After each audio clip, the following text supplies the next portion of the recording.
নমস্কার নমস্কার নমস্কার নমস্কার নমস্কার নমস্কার নমস্কার আপনাদের সবাইকে সবাইকে সবাইকে নমস্কার জানাচ্ছে আপনাদের সৌমিত্র বসু। সবাইকে অজস্র শুভকামনা জানাচ্ছে, সবাইকে স্বাগত জানাচ্ছে আজকের এই শরণাগত অনুষ্ঠানে এবং সবাইকে শুভ সকাল জানাচ্ছে। শুভ হোক, শুভ হোক, সকলের শুভ হোক। পৃথিবী উত্তপ্ত হয়ে উঠেছে, অন্তত পৃথিবীর এই যে গোলার্ধ, যে গোলার্ধের মধ্যে আমরা বাস করছি, সেই পৃথিবী উত্তপ্ত হয়ে উঠেছে, প্রায় হাঁসফাঁস করার মতন অবস্থা। কিন্তু এই অবস্থার মধ্যেও দাঁড়িয়েও আমরা প্রার্থনা করছি মানুষের ভালো হোক, শুভ হোক, কল্যাণ হোক। আজকে প্রখ্যাত সাহিত্যিক নাটককার দ্বিজেন্দ্রলাল রায়ের তিরোভাব দিবস। 17ই মে 1913 খ্রিস্টাব্দে তিনি প্রয়াত হয়েছিলেন। প্রভুপাদ শ্যামাদাস গোস্বামীর তিরোভাব তিথি আজকে, এবং আজকে বিশ্ব টেলিকমিউনিকেশন দিবস।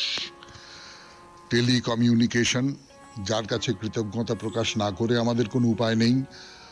বস্তুত আপনাদের সঙ্গে আমার এই যে যোগাযোগটা তৈরি হচ্ছে, এই যোগাযোগটা তৈরি হওয়ার পেছনেও আসলে টেলিকমিউনিকেশনের সর্বাত্মক প্রভাব রয়েছে।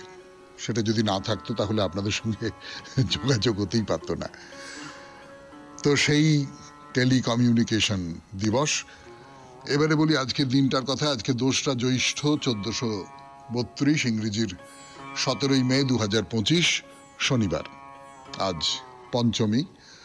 সূর্যোদয়ের সময় ভোর 4:59, সূর্যাস্তের সময় বিকেল 6:08। পূর্বাষাঢ়া নক্ষত্র। আজকে জন্মে ধনু রাশি, ক্ষত্রিয় বর্ণ, নরগণ। রাত্রি 9:24 গতে মকর রাশি, বৈশ্য বর্ণ, মতান্তরে শূদ্রবর্ণ। আমাদের হোয়াটসঅ্যাপে চিঠি পাঠাবার নাম্বার 9831922927। চিঠির গোড়ায় অতি অবশ্যই SG লিখতে হবে। এবারে আজকের অনুষ্ঠান সম্পর্কে বলবো। আজকের অনুষ্ঠানে প্রথমে পুরাণ চিরন্তন। পুরাণ চিরন্তন আমাদের কথা হচ্ছিল দীক্ষা নিয়ে। তা দীক্ষার সঙ্গে সঙ্গে যজ্ঞের একটা সম্পর্ক আছে। সেই যজ্ঞের যে দীক্ষা, সেই দীক্ষার কথা বলছিলাম আপনাদের। বলতে বলতে যে কথাটা উঠে পড়েছিল যে ইষ্টি যাগ, মানে দীক্ষণীয় ইষ্টি, অর্থাৎ যজ্ঞে দীক্ষা উপলক্ষে সম্পাদ্য যে ইষ্টি যোগ, সেখানে যজমানের কি কি করণীয় তাই নিয়ে আমরা কথা বলেছিলাম। ভারী অদ্ভুত সব করণীয়। তার মধ্যে একটা হচ্ছে একেবারে ভ্রূণ রূপে তাকে যজ্ঞস্থলে উপস্থিত থাকতে হবে, অর্থাৎ এই যজ্ঞ তাকে নতুন জীবন দেবে। এই নতুন জীবন যে দিল তার খানিকটা নিজের শরীরের মধ্যেও, নিজের আচরণের মধ্যেও তার একটা প্রকাশ রাখতে হবে। আরো কতগুলো ব্রত নিয়মের কথা রয়েছে, সেই ব্রত নিয়মগুলোর কথা বলবো আপনাদের। তারপরে চলে যাব স্বামী বিবেকানন্দের রচনা থেকে পাঠ এই পর্বে, কর্মজীবনে বেদান্ত, প্রথম পর্ব। সেখান থেকে খানিকটা অংশ পড়ে শোনাবো আপনাদের। তারপরে ঠাকুর শ্রী রামকৃষ্ণ পরমহংসদেবের কথামৃত থেকে পড়ে শোনাবো মানসিক চাপ দূর করবার উপায় হিসেবে স্বামী গোকুলানন্দজি কি বলছেন সেই সমস্ত কথা। আপনাদের চিঠি পড়ব এবং আজকে শনিবার, আজকে মহাপুরুষের কথা, কনফুসিয়াসের কথা বলবো আপনাদের। কনফুসিয়াস, চীনা দার্শনিক, প্রবল গভীর পণ্ডিত, প্রাজ্ঞ মানুষ, মহাপুরুষ, চীনা মহাপুরুষ, তার কথা বলবো আপনাদের। 92.7 বিগ FM শরণাগত অনুষ্ঠান শুনতে বসেছেন। আমি আছি আপনাদের সঙ্গে, আপনাদের সৌমিত্র বসু। এখন গানের পর পুরাণ চিরন্তন, দীক্ষা, সেই দীক্ষার সূত্র ধরে ইষ্টি যোগ, তার কথা। 92.7 বিগ FM শরণাগত অনুষ্ঠান শুনছেন। আমি আছি আপনাদের সঙ্গে, আপনাদের সৌমিত্র বসু। তো এই যে যজমান দীক্ষিত অবস্থায় তাকে কতকগুলো ব্রত নিয়ম পালন করতে হবে। কি কি ব্রত নিয়ম? কতকগুলো ব্রত নিয়ম, সাধারণভাবে যে ব্রত নিয়মে যে সমস্ত পালন করতে হয় আমাদের, সেইগুলো। অর্থাৎ সবসময় সত্যি কথা বলবেন, ক্রোধ করবেন না, মৃদু স্বরে কথা বলবেন, সূর্যের উদয় কিংবা সূর্যের অস্ত কোনোটাই তিনি দেখতে পারবেন না। জলে প্রবেশ করতে পারবেন না, বৃষ্টিতে ভিজবেন না। এবং এই দীক্ষার সময় তিনি যে আহার করবেন, ভোজন করবেন, তার কতগুলো নিয়ম আছে। দীক্ষার আগে তিনি পেট ভরে যা ইচ্ছে খেয়ে নিতে পারেন, কিন্তু দীক্ষার পর্বে প্রবেশ করা মাত্র দুবেলা শুধু দুধ খেতে পারবেন, তার বেশি আর কিছু খেতে পারবেন না। এই দুধের নাম হচ্ছে ব্রত, তাই দুগ্ধপানকেই বলা হচ্ছে ব্রতপান। একবার শেষ রাত্রে আর একবার দুপুরবেলা মধ্যাহ্নে দুগ্ধপান বিহিত হলেও আস্তে আস্তে আস্তে আস্তে প্রতিদিন এই দুধ খাওয়ার পরিমাণটা কমাতে হবে। আর এই যে সোমযাগ যার কথা বলছি আপনাদের, সেই সোমযাগের পঞ্চম দিনে, সেদিনটাই হচ্ছে সোমযজ্ঞের প্রধান কৃত্য, সেদিন ওই দুধটুকুও খাওয়া চলবে না। যজ্ঞ শেষে ওই যে হবি, সেই হবির যে শেষ, সেইটা ভক্ষণ করা ছাড়া আর কিছু ভক্ষণ করতে পারবেন না।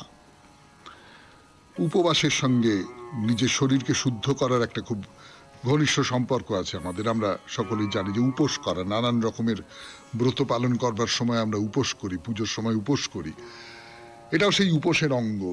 অর্থাৎ যখন আমি দীক্ষার জন্য যে যজ্ঞ করছি, যে যে ব্রত পালন করছি, তার মধ্যে ধীরে ধীরে ধীরে ধীরে উপবাসের দিকে যাওয়া, খাওয়া কমিয়ে দেওয়া, এইটা আমার একটা অন্যতম প্রধান কৃত্য।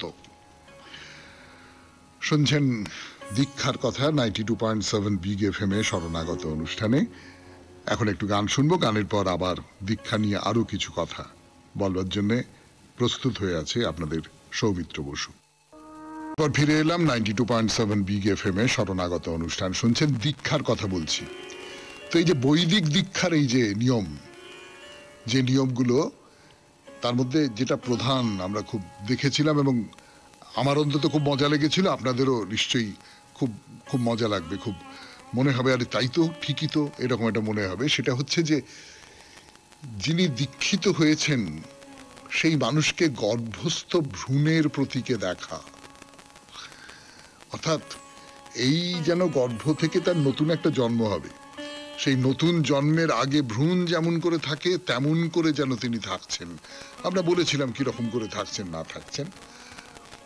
এর সবচেয়ে বড় উদাহরণ যেটা আছে সেটা হচ্ছে মহাভারতে যুধিষ্ঠির, তার যে অশ্বমেধ যজ্ঞ, সেই অশ্বমেধ যজ্ঞের মধ্যে এটা আছে।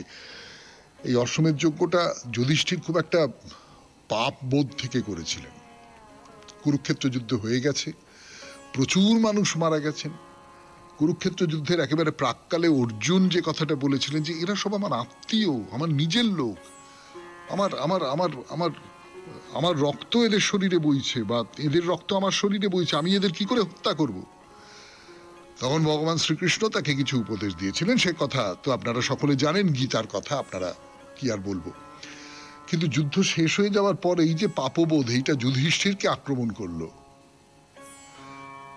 তো রাজা হব না, কিছুতেই হব না। তখন ব্যাসদেব বললেন যে তুমি অশ্বমেধ যজ্ঞ করো, বহু দক্ষিণা যুক্ত অশ্বমেধ যজ্ঞ। এই যজ্ঞ করলে তোমার সমস্ত পাপ, সমস্ত অন্যায় সব দূর হয়ে যাবে। তো যুধিষ্ঠির কৃষ্ণের কাছে গেলেন, গিয়ে বললেন যে আমি অশ্বমেধ যজ্ঞ করতে বলছেন ব্যাসদেব, আমি করব। তো কৃষ্ণ বললেন, অনুমতি দিলেন। তখন যুধিষ্ঠির ব্যাসের কাছে গিয়ে বললেন, শুভ সময় ঠিক করে আপনি আমাকে অশ্বমেধ যজ্ঞে দীক্ষিত করবেন, কেননা এই যে বড় যজ্ঞটা, যে যজ্ঞটা আপনি করতে বলছেন, এই যজ্ঞটা পুরোটা সুসম্পন্ন করবার ভার আপনার উপরে। সেই অশ্বমেধ যজ্ঞের কথা আজকে আর নয়, আগামীকাল, না তাও নয়, সোমবার 92.7 বিগ এফএম এ শরণাগত অনুষ্ঠানে। আপাতত পুরাণ চিরন্তন শেষ করে আমরা প্রবেশ করছি স্বামী বিবেকানন্দের রচনা থেকে পাঠ এই পর্বে, কর্মজীবনে বেদান্ত প্রথম পর্ব। ফিরে আসছি গানের পর। থেকে পাঠ, রচনার নাম কর্মজীবনে বেদান্ত প্রথম পর্ব। পড়া শুরু করি, যতটা পড়া হয়েছিল তারপর থেকে। আত্মা বা রে শ্রোতব্য, এই আত্মার কথা প্রথমে শুনিতে হইবে। দিন রাত্রি শ্রবণ করো, তুমি সেই আত্মা। দিন রাত্রি পুনঃ পুনঃ বলিতে থাকো, যে পর্যন্ত না ওই ভাব তোমার প্রতি রক্তবিন্দুতে, প্রতি শিরায় ও ধমনীতে স্পন্দিত হয়, যে পর্যন্ত না উহা তোমার মজ্জাগত হইয়া যায়। সমুদয় দেহটি ওই এক আদর্শের ভাবে পূর্ণ করিয়া ফেলো। আমি জন্মহীন, অবিনাশী, আনন্দময়, সর্বজ্ঞ, সর্বশক্তিমান, নিত্য জ্যোতির্ময় আত্মা। দিবারাত্র এই চিন্তা করো, যে পর্যন্ত না উহা তোমার প্রাণে প্রাণে গাঁথিয়া যায়। ওই ভাব ধ্যান করিতে থাকো, উহা হইতেই পরে কর্ম আসিবে। হৃদয় পূর্ণ হইলে মুখ কথা বলে, হৃদয় পূর্ণ হইলে হাতও কাজ করিয়া থাকে। সুতরাং ঐরূপ অবস্থাতেই যথার্থ কার্য করিতে সমর্থ হইবে। নিজেকে ওই আদর্শের ভাবে পূর্ণ করিয়া ফেলো। যাহা কিছু করো পূর্বে সে সম্বন্ধে ভালোভাবে চিন্তা করো। তখন ওই চিন্তা শক্তি প্রভাবে তোমার সমুদয় কর্মই পরিবর্তিত হইয়া উন্নত দেব ভাবাপন্ন হইয়া যাইবে। জড় যদি শক্তিশালী হয়, চিন্তা তবে সর্বশক্তিমান। সেই চিন্তা, সেই ধ্যান লইয়া আইসো, নিজেকে নিজের সর্বশক্তিমত্তা মহত্বের ভাবে পূর্ণ করিয়া ফেলো। ঈশ্বরেচ্ছায় তোমাদের মাথায় কুসংস্কারপূর্ণ ভাবগুলি যদি মোটেই প্রবেশ না করিত, ঈশ্বরেচ্ছায় যদি আমরা এই কুসংস্কারের প্রভাব, দুর্বলতা ও নীচতার দ্বারা পরিবেষ্টিত না হইতাম, ঈশ্বরেচ্ছায় যদি মানুষ অপেক্ষাকৃত সহজ উপায়ে উচ্চতম মহত্তম সত্যসমূহে পৌঁছিতে পারিত, কিন্তু মানুষকে এই সকলের মধ্য দিয়াই যাইতে হয়। যাহারা তোমার পরে আসিতেছে তাহাদের জন্য পথ দুর্গমতর করিও না। অনেক সময় এই সকল তত্ত্ব লোকের নিকট ভয়ানক বলিয়া মনে হয়। আমি জানি অনেকে এই সকল উপদেশ শুনিয়া ভীত হইয়া থাকে, কিন্তু যাহারা যথার্থই এই ভাব কার্যে পরিণত করিতে চায়, তাহাদের পক্ষে ইহাই প্রথম শিক্ষা।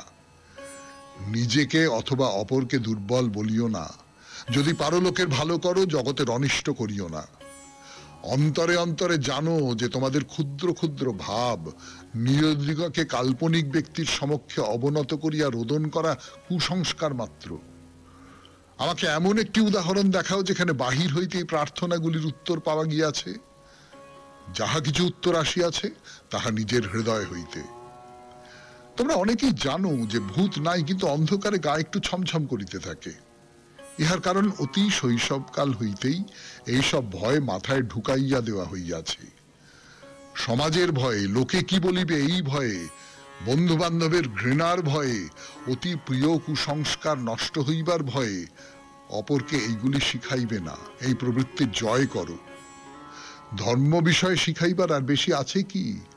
কেবল বিশ্বের একত্ব ও নিজের উপর বিশ্বাস।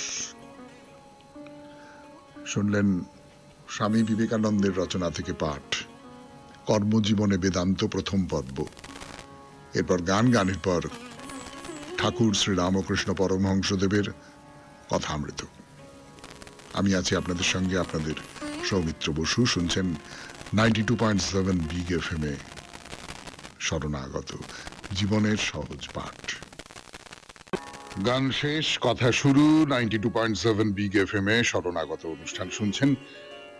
এখন কথামৃত থেকে পাঠ, ঠাকুর শ্রী রামকৃষ্ণ পরমহংসদেবের কথামৃত থেকে অল্প অল্প করে পড়ে শোনাচ্ছি আপনাদের। খুব ঘরোয়া কথা, সব খুব এমনি সাধারণ মানুষ যেন কথা বলছেন এইরকম মনে হয়, কিন্তু সাধারণ মানুষের কথা নয়। সেটা বুঝতে পারেন যে জায়গা থেকে, সেটা হচ্ছে যে সমস্ত কথাই শেষ পর্যন্ত ঈশ্বর কথায় গিয়ে মেশে, এবং তার উপমাগুলো, তার যে আবহাওয়াটা তৈরি করেন ঠাকুর, সেই আবহাওয়াটা খুব ঘরোয়া আবহাওয়া, খুব গেরস্থ আবহাওয়া, আমাদের প্রতিদিনের জানাশোনা যে আবহাওয়া, সেই আবহাওয়াটা। যেমন পশ্চিমের গোল বারান্দায় এসে বসেছেন, সব কাছে যারা আছেন তারা বসে আছেন। তো বন্দ্যোপাধ্যায়, তার কষ্ট ঠাকুর সব জানেন, তাই নিয়েই কথাবার্তা হচ্ছে আর কি। তো ঠাকুর বলছেন যে দেখো, এক কপনিকে ওয়াস্তে যত কষ্ট, কপনিকে ওয়াস্তে যত কষ্ট, হিন্দি কথা, কিন্তু কথাটার মানেটা হচ্ছে কৌপিন। একটা কৌপিনের জন্যই যত কষ্ট। ব্যাপারটা কি? ব্যাপারটা একটা গল্প। এইটা আপনারা নিশ্চয়ই খেয়াল করে দেখেছেন, এটা আলাদা করে বলবার কিছু নেই যে যারা মহাপুরুষ, যারা খুব গূঢ় গভীর তত্ত্ব, সংসারের সমস্ত গূঢ় গভীর তত্ত্ব সেগুলো আমাদের সামনে প্রকাশ করেন, তারা অনেক সময়ই যীশু খ্রিস্টের কথা বলতে পারি, তার গসপেল খুব বিখ্যাত হয়ে আছে, গল্পের মধ্যে দিয়ে করেন সেগুলো। তো ঠাকুর শ্রী রামকৃষ্ণ পরমহংসদেব গল্পের মধ্যে দিয়ে খুব গভীর জ্ঞানের কথা, খুব গভীর অনুভবের কথা সেগুলো বলেন। তো এই গল্পটা কিরকম? তো বিয়ে করেছে, ছেলেপুলে হয়েছে, সেই জন্য চাকরি করতে হয়। তো এই যে সাধু কোপনি নিয়ে ব্যস্ত আর সংসারী ব্যস্ত ভার্যা নিয়ে, আর বাড়ির সঙ্গে বনিবনাও নেই, তাই আলাদা বাস করতে হয়েছে। মানে একটা কোপনির জন্য সাধু যেরকম ব্যস্ত, যে কোপনিটা জোগাড় করতে হবে, ঠিক তেমনি করে সংসারী মানুষ, তাকেও সংসারের নানান রকম এটা করতে হবে ওটা করতে হবে, তাই নিয়ে ব্যস্ত হয়ে পড়ে। তো চৈতন্যদেব নিতাইকে বলেছিলেন যে শোনো শোনো নিত্যানন্দ ভাই, সংসারী জীবের কভু গতি নাই। তাহলে আমাদের কি হবে? আমরা যারা সংসারী জীব, আমাদের কি হবে? না, এই কথাটা রামকৃষ্ণদেব বলছেন সংসারে থাকো, কিন্তু পাকাল মাছের মতো থাকো হে বাপু।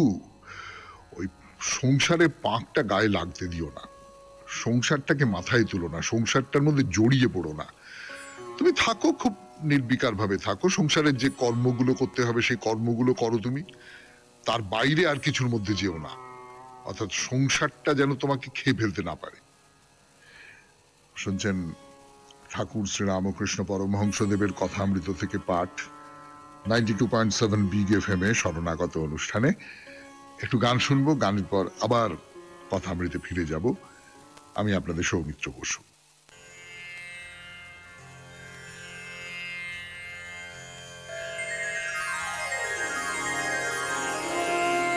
মানসিক চাপ জয় করবার উপায় নিয়ে স্বামী গোকুলানন্দের রচনা থেকে পড়ে শোনাবো। যতটা পড়ে শুনিয়েছিলাম তারপর থেকে, তা যতটা পড়ে শুনিয়েছিলাম তার ভিতর থেকে একটা কথা বেরিয়ে আসছে যে অনেকগুলো অসুখ, অনেক অসুখ, সেটা মাথা ব্যথা থেকে আরম্ভ করে আলসার, এরা এই ধরনের নানান রকমের অসুখ, সেগুলো ওই মানসিক চাপ থেকে তৈরি হয়। এটা প্রমাণিত সত্য। তো তার সূত্র ধরে স্বামী গোকুলানন্দ আরো কি বলছেন দেখা যাচ্ছে। আধুনিক গবেষণায় এই কথাও প্রকাশ পেতে শুরু করেছে যে স্নায়বিক চাপের সাথে প্রত্যক্ষভাবে জড়িয়ে আছে আরেকটি খুব গুরুত্বপূর্ণ বিষয়, যাকে ডাক্তারি পরিভাষায় বলা হয় সিভিডি, কার্ডিও ভাস্কুলার ডিজিজ, হৃদযন্ত্র এবং তার সংবহন নালিকা সংক্রান্ত ব্যাধি। সাম্প্রতিক পরিসংখ্যান জানাচ্ছে যে সবচেয়ে বেশি সংখ্যায় মানুষ মারা যাচ্ছেন স্ট্রোকে আর হৃদযন্ত্রের বিভিন্ন অসুখে, এবং অধিকাংশ ক্ষেত্রেই এর পিছনে প্রধান ভূমিকা স্নায়বিক চাপের। এই ক্ষেত্রে স্নায়বিক চাপ আর সিভিডির মধ্যে সম্পর্কের বিষয়টা খুব স্পষ্টভাবে প্রকাশ পেয়েছে ডক্টর মেয়ার ফ্রিডম্যান ও ডক্টর রে রোজেনম্যানের অবিস্মরণীয় কীর্তি type A behaviour and your fear নামক গ্রন্থে। এই গ্রন্থে তারা স্পষ্ট করে বলেছেন যে কিছু ব্যক্তিত্ব আছে যাদের বলা হচ্ছে এ শ্রেণীভুক্ত ব্যক্তিত্ব, এরা হৃদযন্ত্রের সংবহন নালিকা সংক্রান্ত ব্যাধিতে সিভিডি বড় বেশি আক্রান্ত হন। এছাড়াও আছেন আরেক ধরনের মানুষ যাদেরকে বলা হচ্ছে বি শ্রেণীভুক্ত, এরা এ শ্রেণীভুক্তদের মতো সিভিডিতে ততটা আক্রান্ত হন না।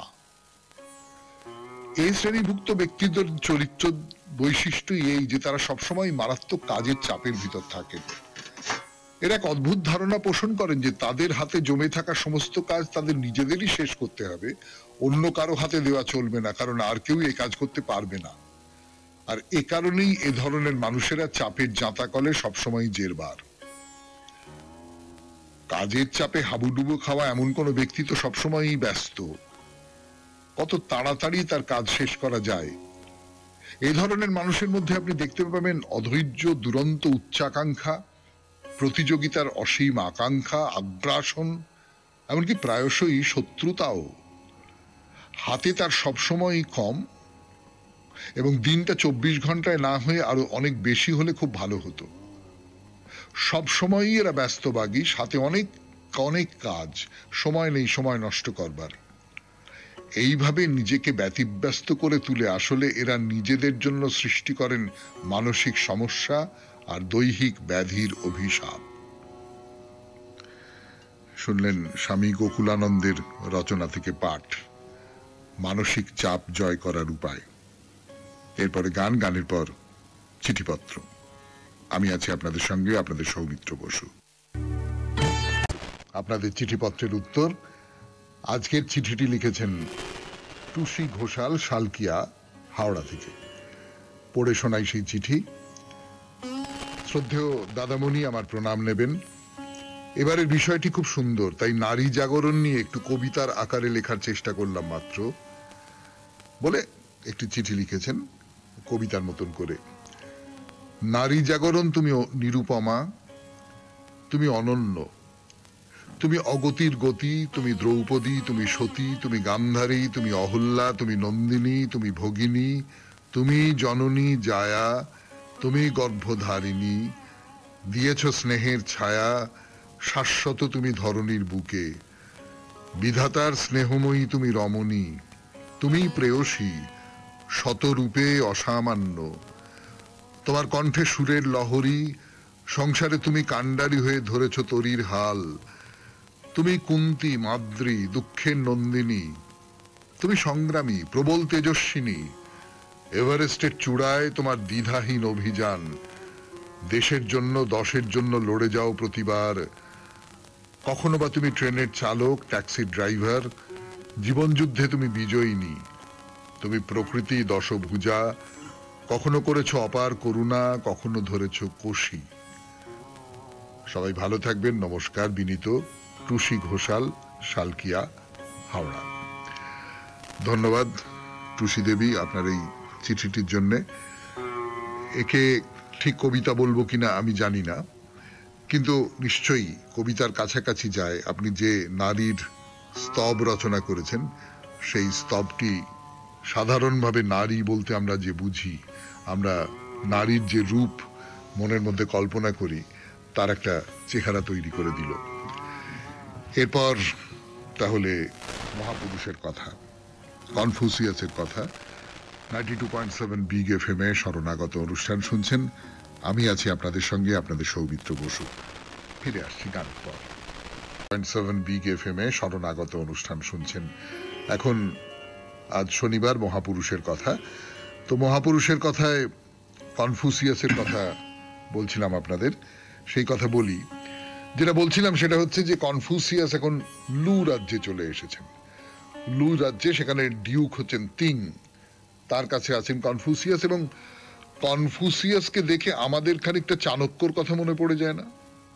অসাধারণ প্রাজ্ঞ একজন মানুষ, অসাধারণ বুদ্ধি তার, অসাধারণ কর্মকুশলতা এবং অসাধারণ দূরদৃষ্টি সম্পন্ন একজন মানুষ। কোথায় কি সমস্যা হতে পারে, কোথায় তার যে ডিউক তিং, তাকে হত্যা করবার ষড়যন্ত্র করা হচ্ছে, কোথায় কি করা হচ্ছে না হচ্ছে, এই সমস্ত ব্যাপারটা একেবারে নখদর্পণে রেখে দিয়েছেন কনফুসিয়াস। এবং সেই অনুযায়ী ঠিক ঠিক ঠিক ঠিক মতন ব্যবস্থা করে যাচ্ছেন, এবং সেই অনুযায়ী যে কোনো রকম শত্রুপক্ষের যে আক্রমণ বা শত্রুপক্ষের যেসব ষড়যন্ত্র, সেইগুলোকে দূর করে দিচ্ছেন। আমরা চাণক্যকে দেখেছি, দ্বিজেন্দ্রলাল রায়ের যে নাটক চন্দ্রগুপ্ত, সেখানে চাণক্যকে এইরকম করে দেখেছি। এবং শুধু তাই নয়, মুদ্রা রাক্ষস বলে বিশাখ দত্তের যে সংস্কৃত নাটক আছে, সেই সংস্কৃত নাটকও বাংলা অনুবাদ করে বাংলা মঞ্চে অভিনীত হয়েছে, খুবই সাফল্যের সঙ্গে অভিনীত হয়েছে, খুবই বাংলা নাটকের একটা মাইলস্টোন বলা যেতে পারে। সেই নাটকেও দেখেছি যে চন্দ্রগুপ্তকে রক্ষা করবার জন্য কিভাবে চাণক্য নানান রকম সমস্ত কৌশল করেন, এবং কনফুসিয়াসকে অন্তত সেই দিক থেকে চাণক্যর সঙ্গে মিলিয়ে দেখতে খুব লোভ হয়। তো রাজ্যের ভেতরে কি গন্ডগোল, বেশ কিছু সামন্ত ছিল যারা ডিউক তিং এর প্রতি আনুগত্য প্রকাশ করেনি। তো কনফুসিয়াস একে একে একে একে তাদের সবাইকে পরাজিত করে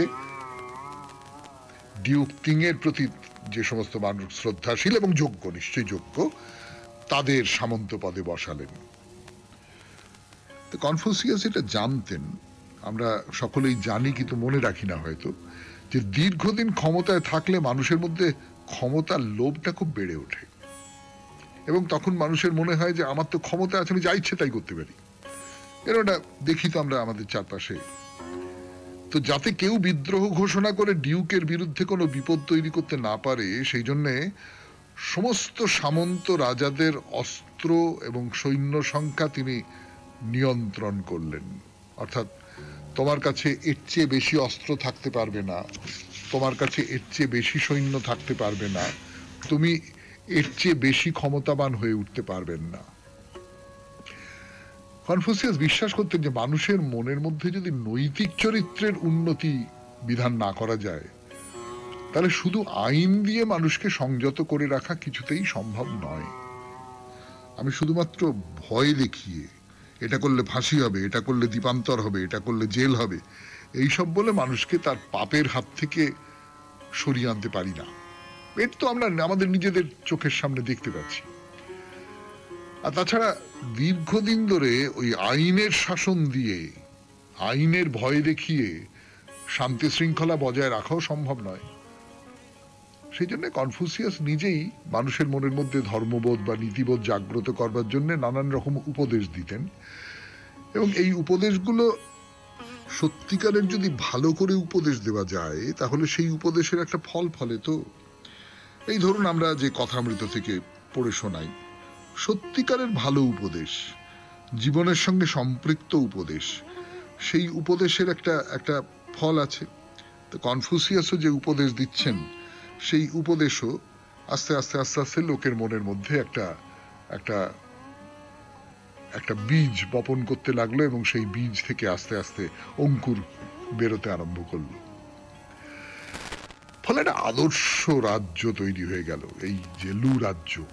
চুরি ডাকাতি নেই, খুন নেই, সবাই নির্ভয় নিরাপদে নিজের নিজের জিনিস যে কোনো জায়গায় রেখে দিচ্ছে, গভীর রাতেও পর্যটকেরা নির্ভয় রাস্তা দিয়ে যাতায়াত করছে। আর ধর্মের ব্যাপারে কনফুসিয়াসের মত কি? ধর্মের ব্যাপারে কনফুসিয়াস মনে করছেন একমাত্র ধর্মীয় বোধ এবং ধর্মীয় আচার বিচারই মানুষের চরিত্রকে সংযত করে রাখতে পারে। তাই রাজ্যের মানুষ যাতে ধর্মীয় নিয়ম কানুন মেনে চলে, সেদিকে তার সতর্ক দৃষ্টি ছিল। ধর্মীয় নিয়মের মধ্যে কি কি পড়ে আমরা জানি, খানিকটা পর্যন্ত জানি, তাই নিয়ে এই শরণাগত অনুষ্ঠানে আলোচনাও হয়েছে।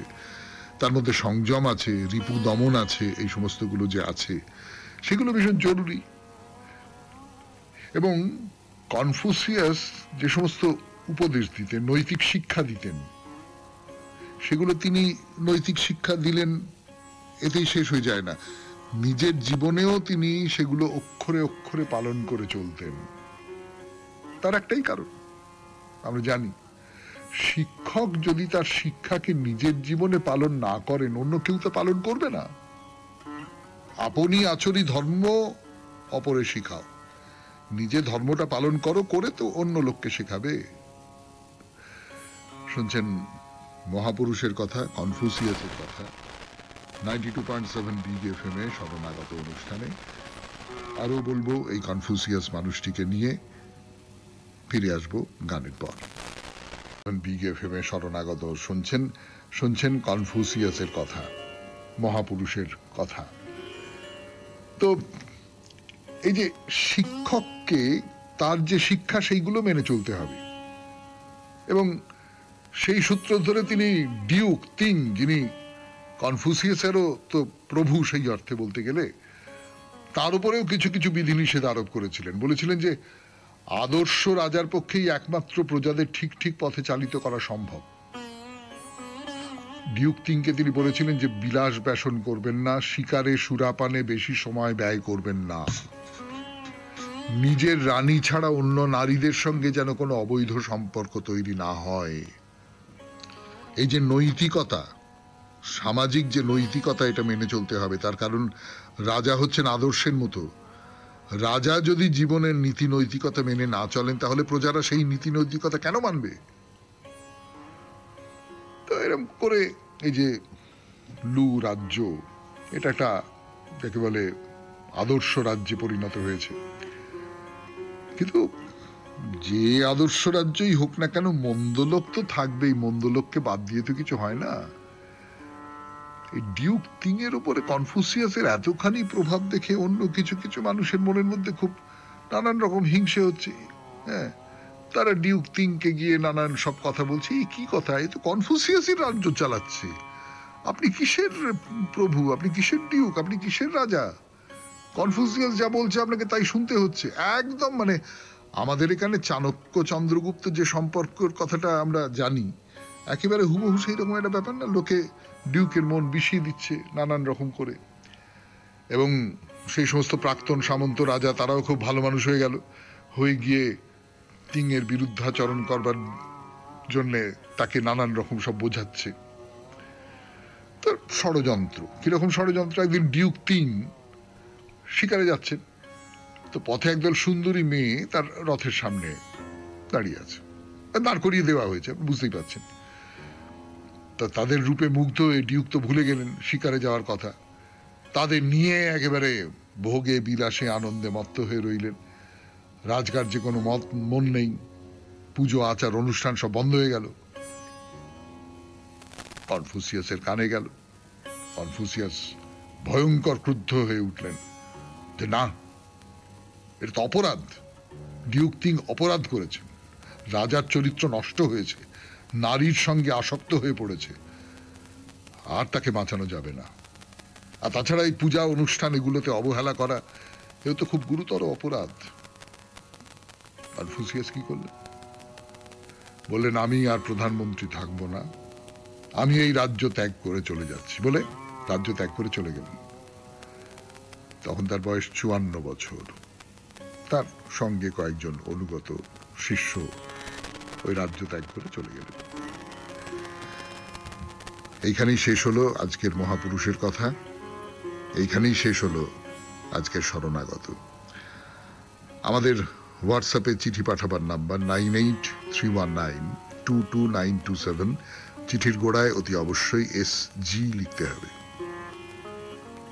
আর কি, সবাই খুব ভালো থাকবেন, আনন্দে থাকবেন।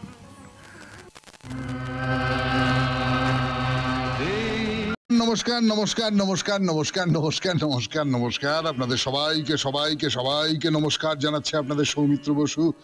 সবাইকে অজস্র শুভকামনা জানাচ্ছে, সবাইকে স্বাগত জানাচ্ছে আজকের এই শরণাগত অনুষ্ঠানে, এবং সবাইকে শুভ সকাল জানাচ্ছে। শুভ হোক, শুভ হোক, সকলের শুভ হোক। পৃথিবী উত্তপ্ত হয়ে উঠেছে, অন্তত পৃথিবীর এই যে গোলার্ধ, যে গোলার্ধের মধ্যে আমরা বাস করছি, সেই পৃথিবী উত্তপ্ত হয়ে উঠেছে, প্রায় হাঁসফাঁস করার মতন অবস্থা। কিন্তু এই অবস্থার মধ্যেও দাঁড়িয়েও আমরা প্রার্থনা করছি মানুষের ভালো হোক, শুভ হোক, কল্যাণ হোক। আজকে প্রখ্যাত সাহিত্যিক নাটককার দ্বিজেন্দ্রলাল রায়ের তিরোভাব দিবস। 17ই মে 1913 খ্রিস্টাব্দে তিনি প্রয়াত হয়েছিলেন। প্রভুপাদ শ্যামাদাস গোস্বামীর তিরোভাব তিথি আজকে, এবং আজকে বিশ্ব টেলিকমিউনিকেশন দিবস। টেলিকমিউনিকেশন, যার কাছে কৃতজ্ঞতা প্রকাশ না করে আমাদের কোনো উপায় নেই। বস্তুত আপনাদের সঙ্গে আমার এই যে যোগাযোগটা তৈরি হচ্ছে, এই যোগাযোগটা তৈরি হওয়ার পেছনেও আসলে টেলিকমিউনিকেশনের সর্বাত্মক প্রভাব রয়েছে। সেটা যদি না থাকতো তাহলে আপনাদের সঙ্গে যোগাযোগ হতেই পারত না। তো সেই টেলিকমিউনিকেশন দিবস। এবারে বলি আজকের দিনটার কথা। আজকে 2রা জ্যৈষ্ঠ 1432, ইংরেজির 17ই মে 2025, শনিবার। আজ পঞ্চমী। সূর্যোদয়ের সময় ভোর 4:59, সূর্যাস্তের সময় বিকেল 6:08। পূর্বাষাঢ়া নক্ষত্র। আজকে জন্মে ধনু রাশি, ক্ষত্রিয় বর্ণ, নরগণ। রাত্রি 9:24 গতে মকর রাশি, বৈশ্য বর্ণ, মতান্তরে শূদ্রবর্ণ। আমাদের হোয়াটসঅ্যাপে চিঠি পাঠাবার নাম্বার 9831922927। চিঠির গোড়ায় অতি অবশ্যই SG লিখতে হবে। এবারে আজকের অনুষ্ঠান সম্পর্কে বলবো। আজকের অনুষ্ঠানে প্রথমে পুরাণ চিরন্তন। পুরাণ চিরন্তন আমাদের কথা হচ্ছিল দীক্ষা নিয়ে। তা দীক্ষার সঙ্গে সঙ্গে যজ্ঞের একটা সম্পর্ক আছে। সেই যজ্ঞের যে দীক্ষা, সেই দীক্ষার কথা বলছিলাম আপনাদের, বলতে বলতে যে কথাটা উঠে পড়েছিল যে ইষ্টি যাগ, মানে দীক্ষণীয় ইষ্টি, অর্থাৎ যজ্ঞে দীক্ষা উপলক্ষে সম্পাদ্য যে ইষ্টি যোগ, সেখানে যজমানের কি কি করণীয় তাই নিয়ে আমরা কথা বলেছিলাম। ভারী অদ্ভুত সব করণীয়। তার মধ্যে একটা হচ্ছে একেবারে ভ্রূণ রূপে তাকে যজ্ঞস্থলে উপস্থিত থাকতে হবে, অর্থাৎ এই যজ্ঞ তাকে নতুন জীবন দেবে। এই নতুন জীবন যে দিল তার খানিকটা নিজের শরীরের মধ্যেও, নিজের আচরণের মধ্যেও তার একটা প্রকাশ রাখতে হবে। আরো আরো কতগুলো ব্রত নিয়মের কথা রয়েছে, সেই ব্রত নিয়মগুলোর কথা বলবো আপনাদের। তারপরে চলে যাব স্বামী বিবেকানন্দের রচনা থেকে পাঠ, এই পর্বে কর্মজীবনে বেদান্ত, প্রথম পর্ব, সেখান থেকে খানিকটা অংশ পড়ে শোনাবো আপনাদের। তারপরে ঠাকুর শ্রী রামকৃষ্ণ পরমহংসদেবের কথামৃত থেকে পড়ে শোনাবো মানসিক চাপ দূর করবার উপায় হিসেবে স্বামী গোকুলানন্দজি কি বলছেন সেই সমস্ত কথা। আপনাদের চিঠি পড়ব এবং আজকে শনিবার, আজকে মহাপুরুষের কথা, কনফুসিয়াসের কথা বলবো আপনাদের। কনফুসিয়াস, চীনা দার্শনিক, প্রবল গভীর পণ্ডিত, প্রাজ্ঞ মানুষ, মহাপুরুষ, চীনা মহাপুরুষ, তার কথা বলবো আপনাদের। 92.7 বিগ এফএম এ শরণাগত অনুষ্ঠান শুনতে বসেছেন। আমি আছি আপনাদের সঙ্গে, আপনাদের সৌমিত্র বসু। এখন গান, গানের পর পুরাণ চিরন্তন, দীক্ষা, সেই দীক্ষার সূত্র ধরে ইষ্টি যোগ, তার কথা। 92.7 বিগ এফএম এ শরণাগত অনুষ্ঠান শুনছেন। আমি আছি আপনাদের সঙ্গে, আপনাদের সৌমিত্র বসু। তো এই যে যজমান দীক্ষিত অবস্থায় তাকে কতগুলো ব্রত নিয়ম পালন করতে হবে। কি কি ব্রত নিয়ম? কতগুলো ব্রত নিয়ম, সাধারণভাবে যে ব্রত নিয়মে যে সমস্ত পালন করতে হয় আমাদের, সেইগুলো, অর্থাৎ সবসময় সত্যি কথা বলবেন, ক্রোধ করবেন না, মৃদু স্বরে কথা বলবেন, সূর্যের উদয় কিংবা সূর্যের অস্ত কোনোটাই তিনি দেখতে পারবেন না, জলে প্রবেশ করতে পারবেন না, বৃষ্টিতে ভিজবেন না। এবং এই দীক্ষার সময় তিনি যে আহার করবেন, ভোজন করবেন, তার কতগুলো নিয়ম আছে। দীক্ষার আগে তিনি পেট ভরে যা ইচ্ছে খেয়ে নিতে পারেন, কিন্তু দীক্ষার পর্বে প্রবেশ করা মাত্র দুবেলা শুধু দুধ খেতে পারবেন, তার বেশি আর কিছু খেতে পারবেন না। এই দুধের নাম হচ্ছে ব্রত, তাই দুগ্ধপানকেই বলা হচ্ছে ব্রতপান।